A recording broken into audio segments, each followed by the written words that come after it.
Everybody, welcome back, Guru Nation. Welcome back, Guru Nation. This is the Clinical Trials Guru. I am Dan.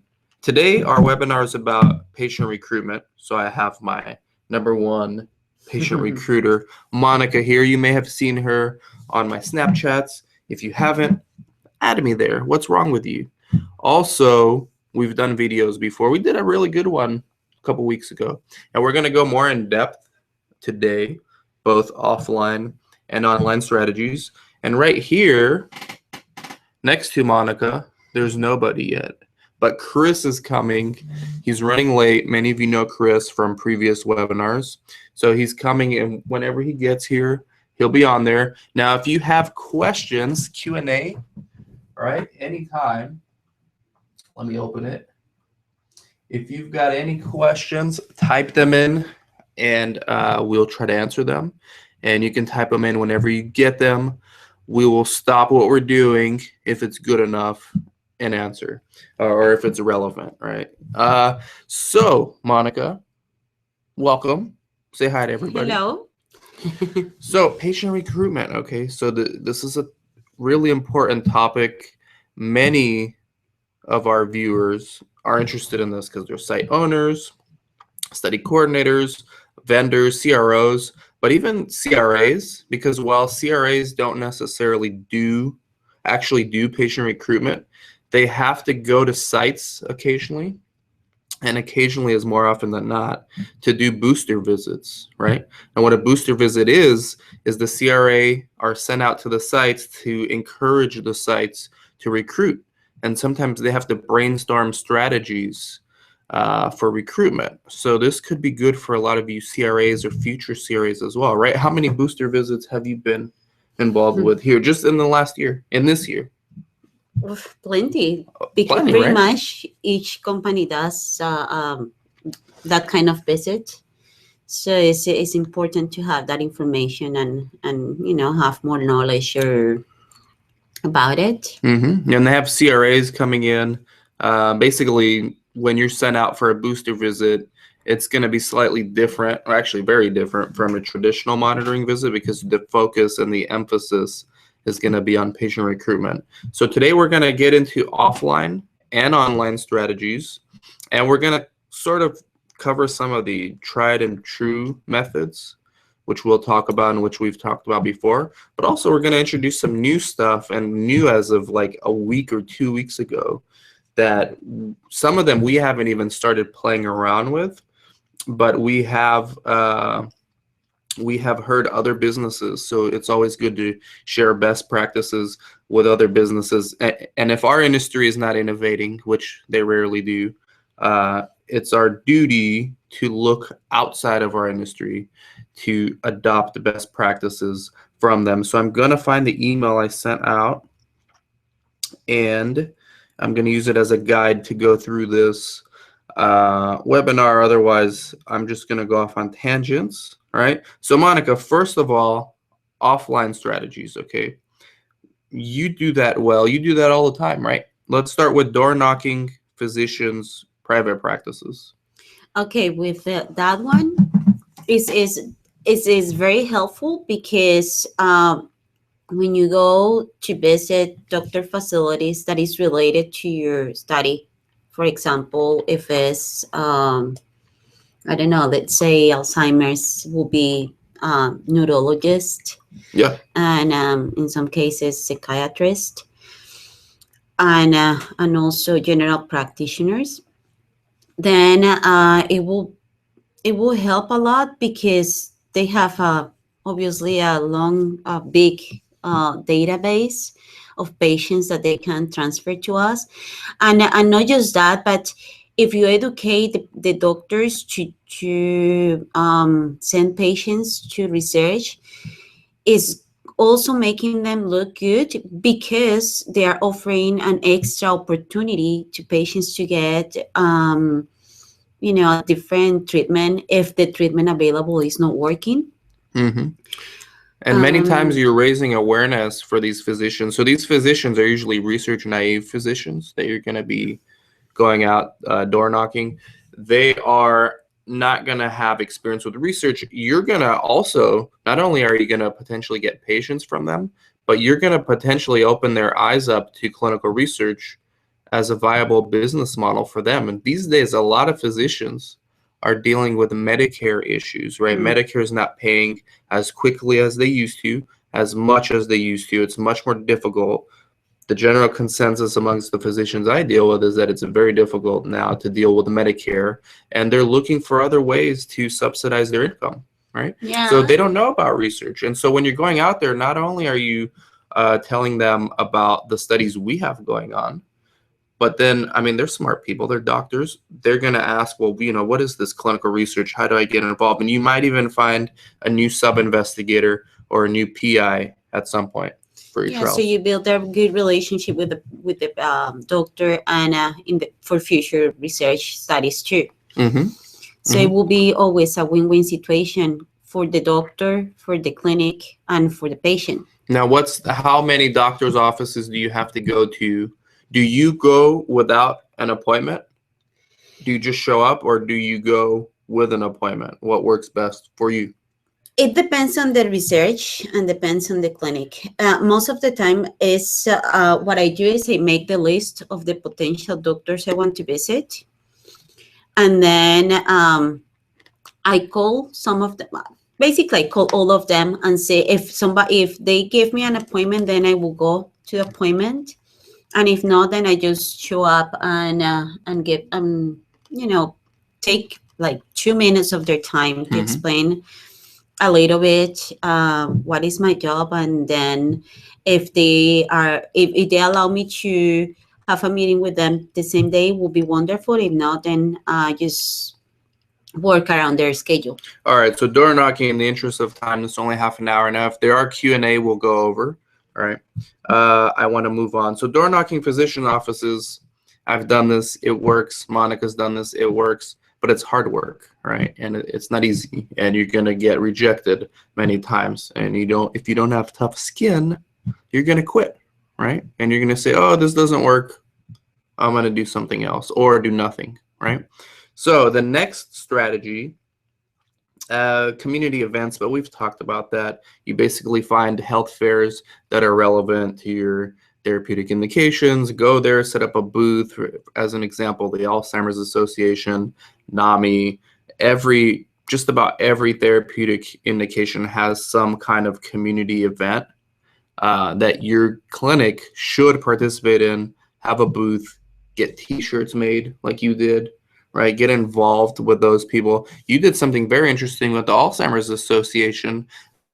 You actually became a certified, what was it? Caregiver? No, it's facilitator. So you can actually start doing groups. With them. Yeah, with them. So she went and got certified as a facilitator for the Alzheimer's, because we have an Alzheimer's study. And so it gives her an inroad to do support groups for them, which gives her a platform, much like this webinar and my blog and the videos are a platform for me to attract you guys. Monica's going to use their support group as a platform to attract patients, hopefully, to the clinical studies, right? So that's community events. Lunch and learns. Okay, so you do that either at nursing homes. That works very well, right? Residential facilities, nursing homes. And it doesn't have to be expensive. What do you usually bring for food? It depends, but most of the time, people I bring coffee, and if it's in the morning, obviously, like kind of breakfasting, like coffee and cookies or muffins, things like that. It's not that expensive. And then if it's at lunch, it's a bit more expensive, but it's always worth. And you can you can generally get it reimbursed from the sponsor, right? If you have to get prior approval, sometimes you'll have it in your budget. Sometimes you need to request the approval to get it reimbursed. And if they don't reimburse it, it's still worth doing it. I mean, you're talking about $100 for a lunch and learn to potentially get even one patient at your site. It's worth it. Okay. Now, one more physical offline recruitment strategy, and then we're going to shift to online, is Mall kiosks, setting up a kiosk in the mall, right? And this will work for, I think, well, what indications do you think this will work best for? Well, we did this for Alzheimer's Yeah, again. yeah. So, but you have to offer something to the public to attract them. So in this case, we did memory Screening test. screening test for free, and people like anything free. Yeah. So once we got them and we got their information and everything, we explained them about the study, and whoever was interested, then we just follow up with them the following day and start setting up appointments and getting their medical history and all the protocol needs. And it works. It always works. So you have to be very creative with what you're going to offer because it has to be related, obviously, to the study. You know, so you attract the right people. Now, was it expensive? It is a little bit expensive, but the sponsors They reimbursed provided, us, yeah, right? they did. Yep. So And we had a good success, right? How many times did we do the mall kiosk? Or you did the mall we kiosk? did it 2 days. Twice, all day? 9 to 5 It was, yeah. 9 to 5? Mhm. And how many patients, Alzheimer's patients, did we get, first of all, to be interested? So we got them as a lead at the kiosk. And then how many actually came for a screening visit? Just approximate. We had a lot of patients coming to get the screening, the memory screening, because that is probably one of the things that people are more worried about. What's a lot? These days? How many? Like per day? I don't know, but we did. Like 20? More than 20? More than 20. We did much more. And then the good thing about this is obviously it works for the research you're doing it in a specific, but sometimes people get so interested on it and then you explain them about the other research you got and is convenient too. So we got patients for the older studies too. Right. From And that. that's good. So if you have multiple studies, like if you have diabetes, I know sites that do free blood glucose tests at the kiosks. I know sites that do memory screenings. We did that. There's all kinds of stuff you can do. And if you have nothing that you can actually provide them, you can still do this. You can have brochures. You can try to make it enticing somehow, but it's best if you have something to offer them, like a memory screening or some kind of free service to attract people to the booth. It's a numbers game. If you attract 500 people, you might get 10 screenings, right? I think. So good. Now it's almost perfect. It's exactly 12:15. We're going to shift to online. So online, right? Facebook ads. You have to know how to do it, right? And you've got to try different. The good thing about Facebook and just the internet in general is you can experiment for cheap, right? You can set up 2 different ads. They don't have to be IRB approved, by the way, right? You can just you don't need IRB approval. Check with your legal advice and check with your IRB if you must, because we do that too. But it's my argument, and if you ask 100 people this question, you can get 100 different answers. In my opinion, you don't need IRB approval if you're just promoting your site, right? And you're being generic, and you're not focusing on one study. You're saying, hey, we're global clinical trials. We currently have studies for Alzheimer's, irritable bowel syndrome, pain, yada, yada, yada. I don't think you need IRB approval to run that ad, right? Now, you do if you get into study specifics, right? In either case, and the beauty of Facebook ads is you can do all for very cheaply, and you can see which performs better, down to the image that works better, down to the text that works better, down to the landing page that works better. You can go to Fiverr if you're not good at getting landing pages. Fiverr, Fiverr.com. You can literally get an image for $5, a landing page set up, maybe for $5 to $20, depending on how complex you want it. If you need help, my firm can do this, DSCS, so Equity Investment. We do consulting, digital marketing. Let me know after this webinar if you're interested in that, but we can set up landing pages. You got to experiment different things. Different things will work on Facebook, and once you find out what works, and again, I'm talking about spending $20 per ad to see what works. There's different ways Facebook can charge you, and you get to choose how you want to be charged. Let's say you have $20 to spend and you want to put up a video. Well, Facebook's going to bill you per video views, all right? And they count a video view. They consider a video view 3 seconds, which some people say is cheating because no one's really watching it. But whatever. So every time someone watches that video for 3 seconds, you'll get charged. There's another Facebook campaign where you have a link to a landing page, all right? And you only get charged when someone clicks on that link. I've tried both. I've used both. Both are used for different purposes. One, obviously the one where they click on the link to the landing page is more specific. That's when you want to promote or you want to generate leads for your site, potential screenings. The other one, the video, is more for general awareness, right? And you actually get more bang for your buck using the video, but it's harder to measure how it's converting, right? Because you're not going to know who these people are that are viewing it. So use both for different purposes. The videos are for raising general awareness, and the links with the text and an image is for the actually getting leads, right? That's what I love about Facebook. It's massively undervalued now compared to Google Ads, which we'll get into right now. So Google Ads, they work especially for the demographics that are not on Facebook, which at this point in 2016 is just about everybody. So we've used Google Ads. They work. We still use it.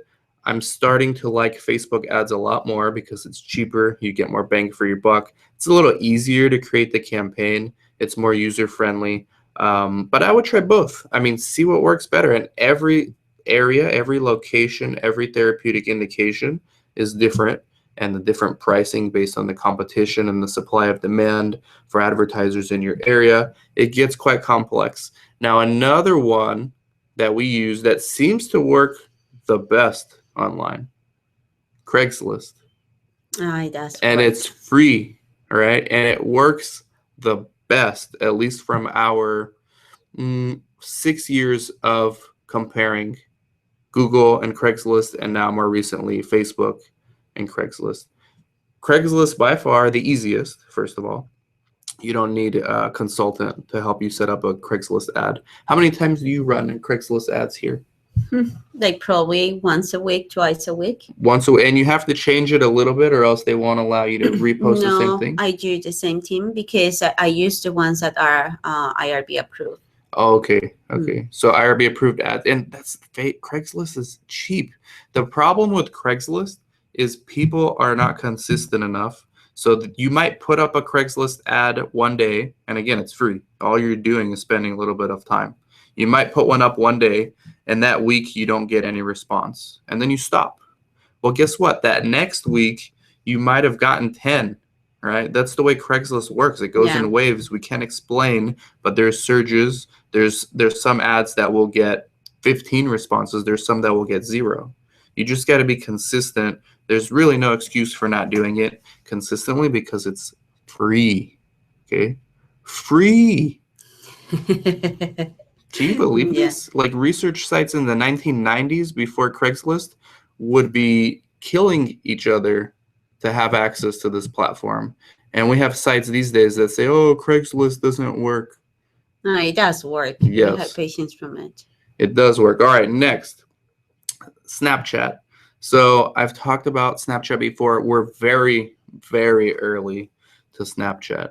I mean, extremely early. The thing is, if you've got employees, millennial employees in your office, they probably have a big Snapchat following already, right? chances are they're people in their area because their friends are most likely going to be where they live. And we've tried this. Remember Jasmine used to work here?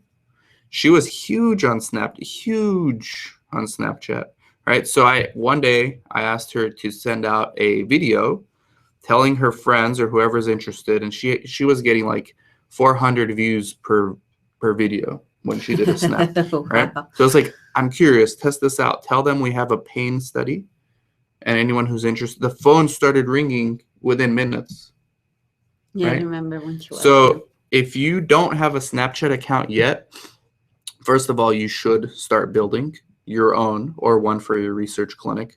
But if you want to speed up the process, you find out, ask your employees who's on Snapchat, who's big, and then can you put out a video every now and then, or just have me being filmed and then telling people to call the clinic or to come in, right? So that actually works. It works best with millennials, but no matter what age you are, get on Snapchat, start using it, build your following up, because it's going to be like Facebook probably by 2020. Snapchat's not going anywhere. Okay, they're only getting better, and as more millennials are using it, it's only gonna improve. And it's now aging up. I know many people in their late 30s, early 40s, 50s, 60s starting to get on Snapchat. So the time is now to get on there. But if you want immediate results from it, which is you're not going to get if you just start a Snapchat account today, right? But if you want immediate results from it, which by the way you should do, right? And at the same time, get your millennial employees or whoever has the biggest Snapchat following in your office. And if you don't have someone, next time you look for a recruiter, ask them how many followers they have on Snapchat. I'll start doing that. So I think that's legal. You can ask. It's unorthodox, but it works. I saw the power of that. Like, it literally worked within minutes. So that's the future of recruitment. Instagram, kind of the same thing as Facebook. When you run a Facebook ad, you can actually have it go on Instagram too. It's a sponsored link, so people can click. It'll go on your landing page. Same thing. I haven't used it that much on Instagram. And then when you get a click from Facebook or Instagram, you won't know unless you're like a pro where that click came from. Like the interface Facebook ads have is that Facebook, since it owns Instagram, they count it as the same. Now the last one, I got this idea from one of our young coordinators. I didn't even talk to you about this. We got to do this. So he plays Pokemon Go. You know that game? Mm-hmm. I mean, everyone's talking about it. I don't play it. I don't play games. Well, I play some games, but I don't play Pokemon.